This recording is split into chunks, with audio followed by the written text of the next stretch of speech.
Shalom fam, Solo Soul here, also known as Coach Arthur. If you're new to the channel, go ahead and hit that like, share, and subscribe button. And to my returning family, thank you again for tuning in. Let's go ahead and get into the 5 stages in which you should move to Tanzania, Africa. So if you know someone who's moving, share this video with them. Help them out, fam. Let's get into it. Shalom fam. So today I'm going to talk to you about moving to Tanzania in 5 stages. So you already know I got to rep Tanzania today.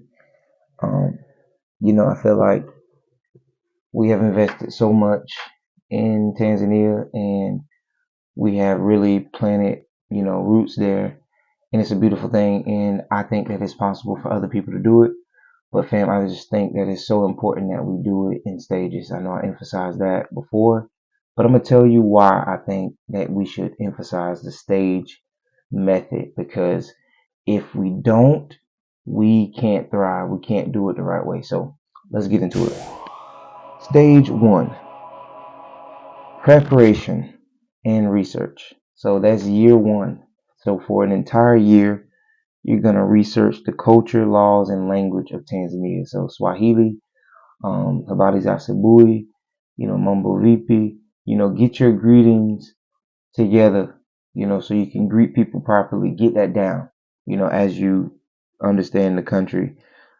So learn and I'm gonna get to the point why I think that's so important, where you get the greetings, because just the way you greet sometimes can just get you a lot. Please familiarize and observe the rules while in Fun World. No running, no jumping, no yelling, no cutting in line, no grumbling, no stealing, that means you. No breaking things and putting them back like nothing happened.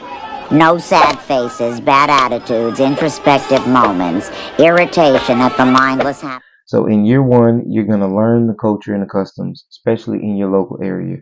You're going to learn the legal requirements, for one, to get you in the country and to stay in the country.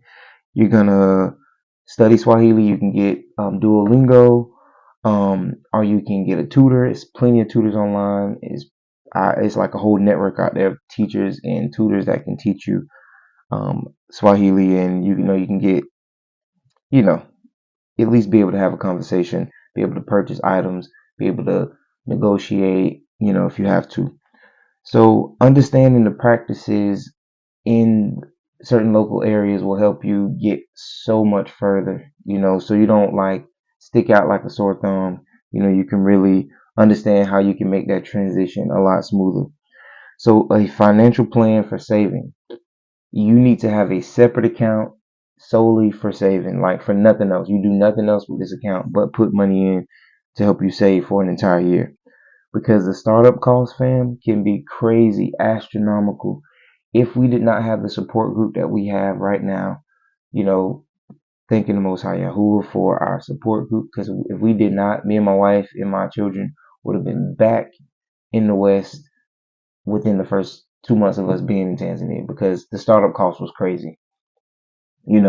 So yes, we've traveled back to the West, but it's by choice, not because of any financial situations or hiccups. Simply because you have to be able to have capital to take care of everything. Acquiring your land, building.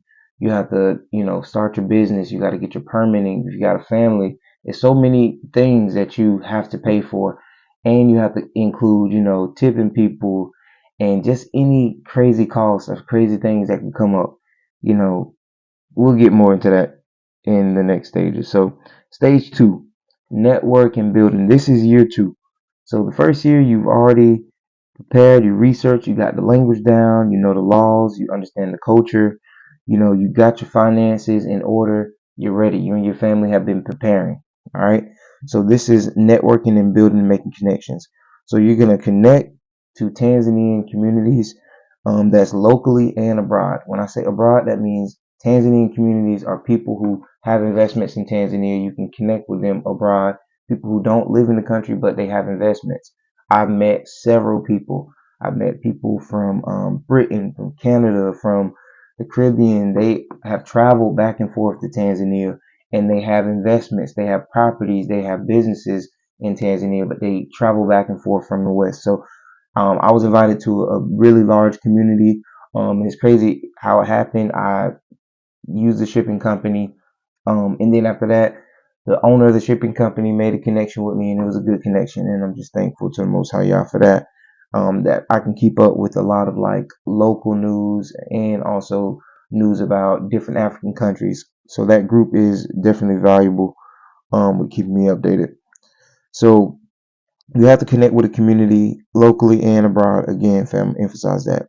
So attend diaspora events. You can even attend diaspora events in the West. You can, attend the ones in Tanzania, but it's important that you attend these events, even if you don't really want to invest or, you don't even want to get involved with these different groups. It's good to just kind of know who's out there, get your feelers out, and, pray about it and just see who the Most High leads you to.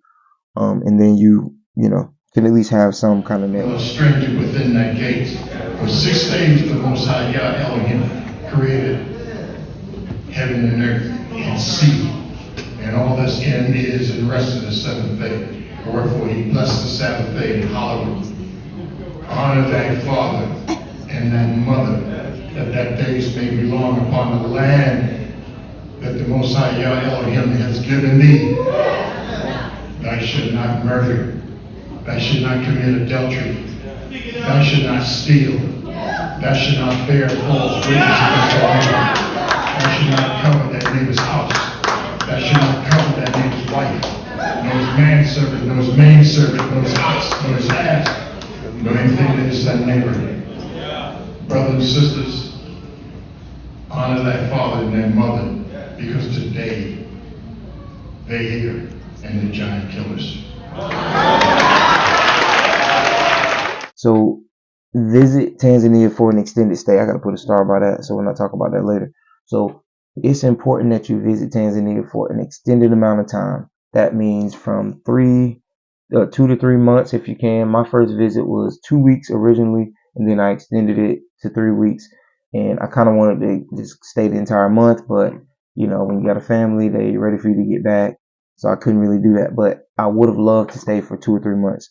And my friend Ben, shout out to Ben, I met him at Airbnb. That's been a valuable connection. Him and his wife, that was really good. The Most High definitely put them in place for me to help me navigate. I was connected with someone who was showing me around, but that was at a cost. When I connected with Ben, it was nothing but genuine, and he didn't require me to, there was no exchange financially. It was just us hanging out. He understood what I was trying to do. I learned about what he's trying to do. And, there's nothing wrong with paying people, in your networking. There's nothing wrong with doing that because you have to pay people for their time. But it is a difference when you are, dealing with people who want to lock you in, they feel possessive when it comes to you. So you got to watch and be careful with possessive types of groups because they feel like they need to control everybody who's coming in, and they want to be connected to everybody who's coming in some shape, form, or fashion. So, fam, it's the truth. You gotta live in it. So just be careful, okay? So plan to experience life firsthand. So when you go for an extended stay, you're gonna experience everything yourself. You're gonna experience exactly how the locals do. You're gonna figure out how you gotta go to the market, how you gotta get your food, how you gotta take care of your family. You're gonna figure out what local amenities, things you like to do. We found some really nice parks that we like to go to, some nice restaurants, some nice beach spots where we can, feed monkeys, play with monkeys, it's different things that you can do, if you're into that, those kind of things like hiking, if you're into nature, you can find different things like in Tanzania that's really cool for you to do that don't cost your family a lot of money or don't cost you a lot of money. So you want to travel when you get to Tanzania, you want to move around to different regions, because it's very important you look at other regions because you might fall in love with another region and you don't want to acquire land in a region that you didn't really want to be in. So, the Most High will, show you the red flags. You just gotta listen, don't ignore them. So this one, I did put a little triangle by, meet local, expats. That's okay to do, but I'm also very cautious about that because when you meet certain expats, they may want something from you simply because they feel like you coming in, you may be green, you ain't really seasoned, or you just trying to figure out, you're trying to get the ropes. Some people are genuine and they don't mind helping you, but some people are looking for a personal gain. So I'm gonna just say that, some people are desperate and they need to come up off of somebody else. So it's just important for you to just look out for those types of things. So I won't get into that. I already did a video on these occultic type people. You just need to look out for them.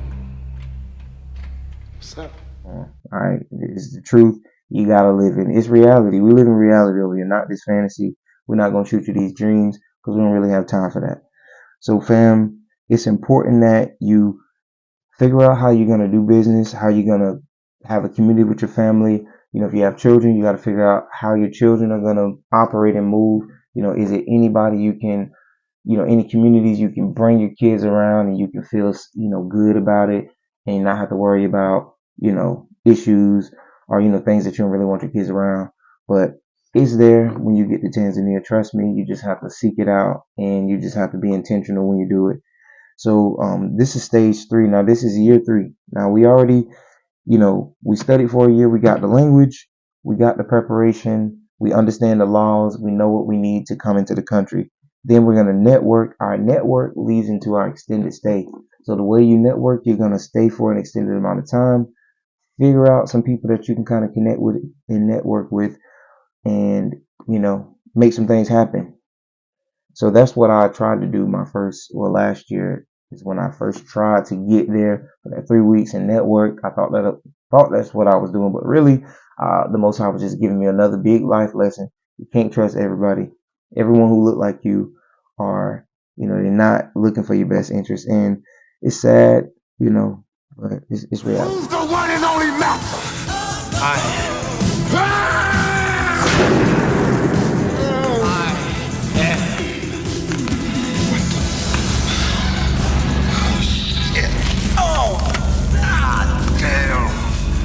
Let me go, motherfucker, let me go!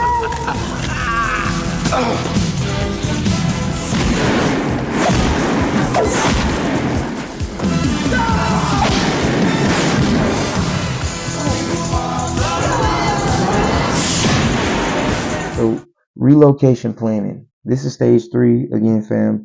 You have to plan your relocation. So, I wrote down secure employment, but I just got to put a mark through that because it's going to be hard for you to find a job in Tanzania and most African countries. So just don't even think about that. So I don't know why I wrote that down. So business opportunities, you have to look into passive income. So business opportunities and passive income, those are the biggest things you have to really look into. So passive income could be, your local Airbnb, find you a 2-bedroom or 1-bedroom apartment, furnish it, throw it on Airbnb, or find a driver, get the driver to promote it to different clients and customers, make some flyers, create a network like that. You can do it. It's very simple. You just got to get started. So business opportunities, start your business, establish your business. At this stage, you should have already understood that to be in Tanzania, you have to be either on a work visa, work permit, then some type of visa, or you can be on a retirement visa. So if you're retirement age, you still can establish certain things, but you want to make sure you have all that sorted. So if you're going to start a business, look at local needs. So identify something that the locals need that you have the capital, you can order it from, Japan or China, you can get it in bulk and you can set up shop. So look at things like that. Look for, things that you can really, take on. So don't try to get out there and do physical labor or trying to interact with locals because locals are not going to buy from you like that. So you got to have something where you can have a local person in front selling everything for you. That's just how I see it. That may not be correct. Y'all correct me if I'm wrong, but I just don't see it thriving if you are an expat and you there, speaking your English or whatever, and, your patois, and you think that they're going to, buy from you. I don't believe they are. So another source of income could be online jobs or remote jobs. You must secure those before you move into the country. So this is your relocation planning. So year 3, you're figuring out what you're going to do in the country. You're figuring out how you're going to make your money.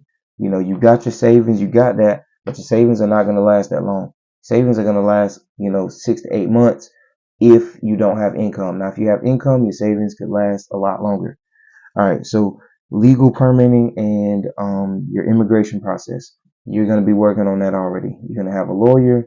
You're going to seek out somebody who's good, who's been doing it 5 to 10 years. Don't get these new people. I'm telling you, don't get them. You're going to run your head into a wall. They're going to be trying to come up off of you. Trust me. Don't use these new lawyers. That's just straight up. Don't use them.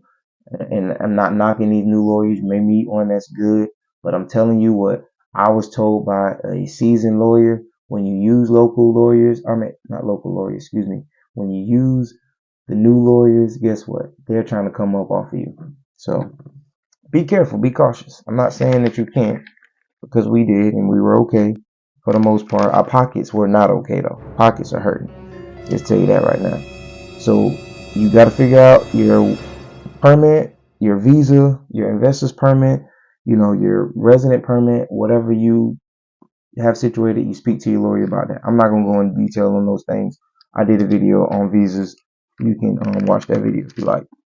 So stage 4, this is year 4 to 5. So you relocating. You already started the move. You moved to Tanzania.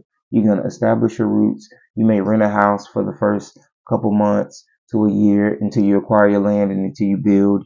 You may want to do that. Some people don't want to buy land. They don't want to build. They just want to like find a already finished house. You can find those things in Tanzania. I don't really know anything about that because I looked at some and the realtor was telling me some crazy prices, and my family was like, nah, we might as well build from the ground up. But you never know. So, transportation. So, if you plan to relocate, you have to have an organized plan. That means you have to outline absolutely everything. This is something that we didn't necessarily do. We did set up our business way before we moved. We knew exactly what businesses we wanted to get into. We opened up we got 3 business licenses right at the beginning because we knew we were going to do hospitality. We knew that we were going to do some type of tourism, but it's up to you what you want to do. You don't have to do those things.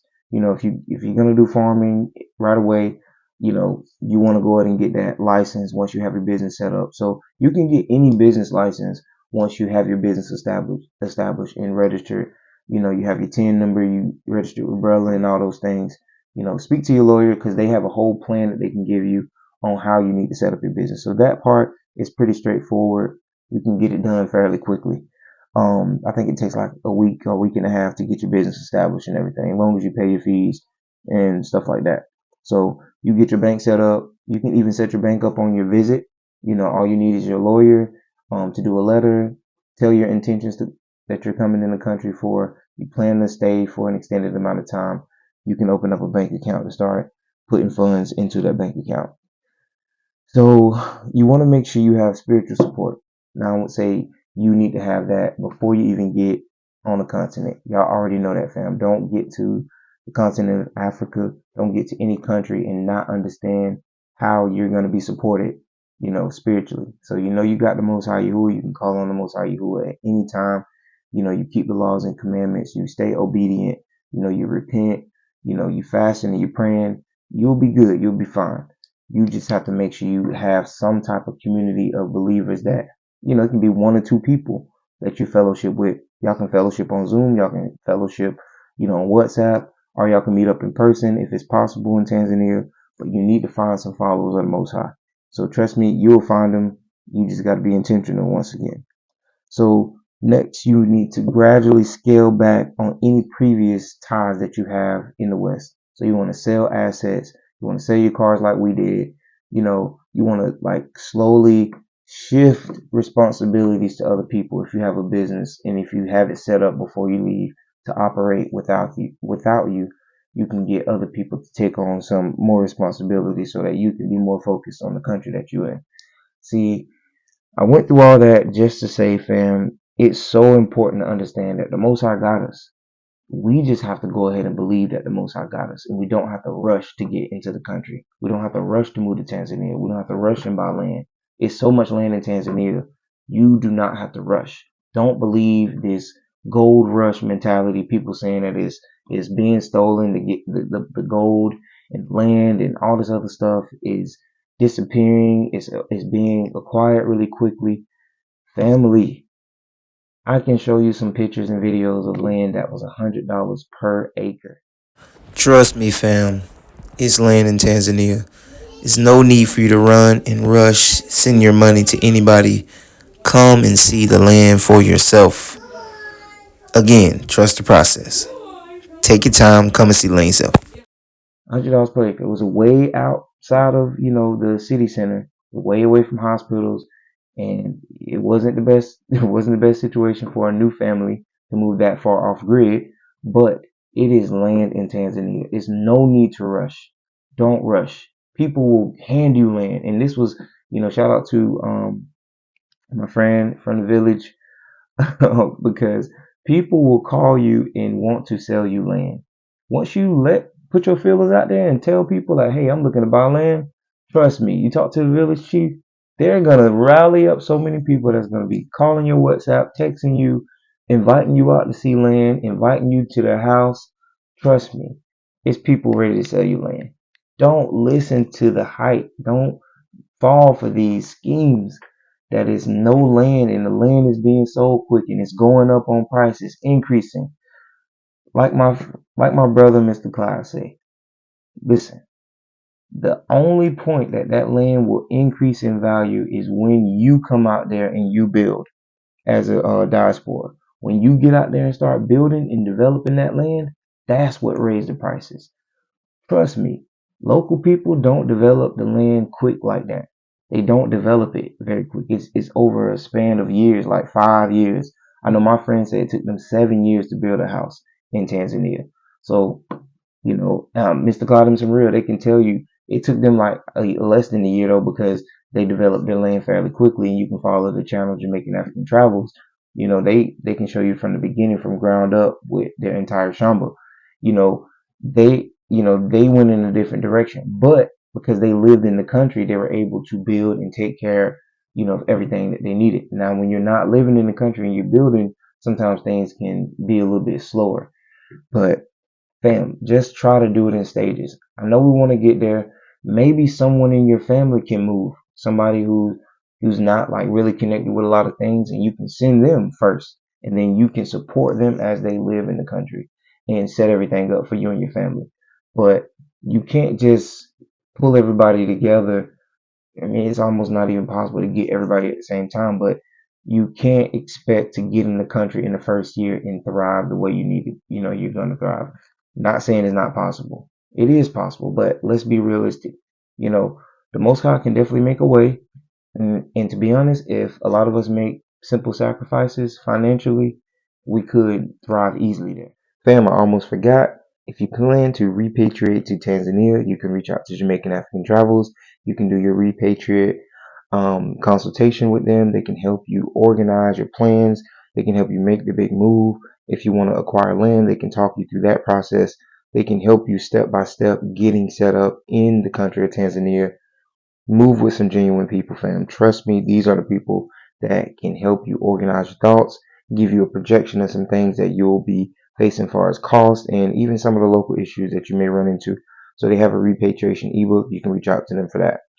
So fam, if you plan to travel to East Africa, Tanzania in 2025, we do have a trip that we're taking in June 2025 with some of our family and friends. If you plan to join us on that trip, you can email us at origendnal@gmail.com. That's ORGENDNAL@gmail.com.